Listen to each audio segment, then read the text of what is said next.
Somewhere between the idea you started with and the invoices you're chasing now, your business turned into a job, and it's a job you can't resign from because you're the one holding the whole thing up. I know what that looks like because 18 months ago, my Sunday nights were a laptop and a list. I wasn't building anything on those evenings.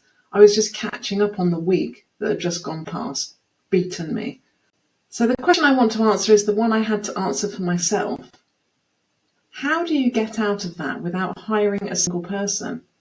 I'm Selda. I spent 20 years as a management consultant going into big companies and fixing their broken processes. Then I was made redundant whilst on maternity leave, and I started my own business, and within a year I made a genuinely uncomfortable discovery. I'd become the broken part of my process. And I did to my own business exactly what I used to charge corporates a fortune for. So I've been running on the result for the past 8 months. Every morning at 9:15, my business sends me a report. Money against target, who I'm waiting on, what happened yesterday, what actually needs me today. Now, I didn't write it, nobody on my payroll wrote it either. While that lands, there are emails sitting in my drafts that write themselves overnight. Nothing sends without me pressing the button, and that rule never bends. My invoices are numbered, logged, chased on schedule. My marketing goes out whether I'm at my desk or at the school run. All of that is live, happening every day at the same times. And I don't just do this for my business anymore. This is what I build for others. One client told me that this opened up a completely new world for him. Another said that on the first day of her install that this was a game changer. Now you're probably thinking what everyone thinks. I'm not technical, I couldn't build that. And rather than wave it away, I wanted to take that seriously. Because it's the exact reason that nearly stopped me as well. I'm not a developer. I couldn't code. I taught myself basic coding. I came to AI in my 40s from management consulting with 2 small children and no spare evenings. And if this needed a developer, this wouldn't have happened. But none of that is the real reason it works. I want to give you the actual thinking because the tools will change and this won't. For about a year, I attacked the wrong problem. I thought I had a time problem. So I did what everyone does and I tried to get faster. I got up earlier, I got better at my systems, and I did get faster. Nothing really changed though. It took me embarrassingly long to work out why, and when I did, I drew this. Okay, so this is one flow in my business. So we've got inquiry, and we have a call, then we have the proposal, then we have the actual delivery, and then we have invoicing. Oops. Okay, so yeah, basically I get an inquiry in, there's a call, a proposal goes out, I deliver the work and I invoice for it. And yours will look different, but every business has 2 or 3 of these, and one of them is the one that makes money.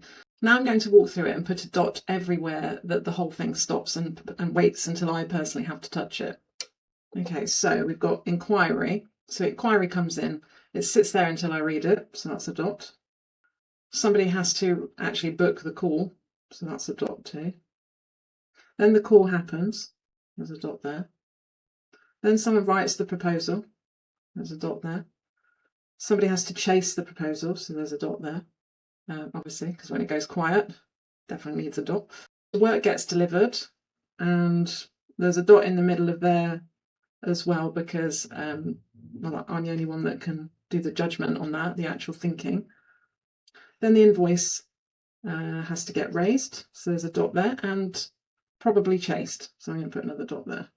So we've got 2, 4, 6, 8, 9 dots. Here's what I finally understood.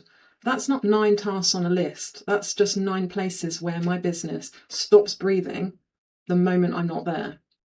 9 points where everything queues up behind one person and that person is at the school gate, which is why getting faster never fixed it. And a dot doesn't care how fast you are. It just waits for you. You could be the most efficient person in the country and you'll still have 9 places where your business stops. You haven't got a time problem, you've got a dependency problem. And they need completely different solutions. Now, and this is the part I got wrong for months. So please don't make my mistake, or please don't copy my mistake. My first instinct was to remove all of the 9 dots and automate everything. Get the count down to 0. That's a terrible idea. And here's why. So we've got 2 colours. We're going to have a red colour and we're going to have a gold colour. Now the one on the call and the one in the middle of delivery, I'm going to colour them gold. This dot on the call is me listening to somebody describe the problem and working out what's actually going on here. So that one is a value adding dot, let's call them. That's 20 years of doing this. And this one in the middle of delivery, that's the judgment dot. They're paying for that, they're paying for my judgment. These 2 aren't waste, they are the business. If I automated those, then I wouldn't have a business. I wouldn't have freed myself. I would have deleted the thing that people actually buy. So I don't want to do that. So these 2 kinds of dot are like the most important thing. Being able to tell them apart is the most important thinking you'll do in this process. Right? So where is the value? Gold is, it waits for you and it should wait for you.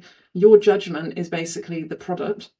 And red, it waits for you and it shouldn't. So here we've got the proposal, so the inquiry coming and booking the call. Nobody's paying you for chasing a proposal, right? So we're going to actually writing the proposal and chasing it.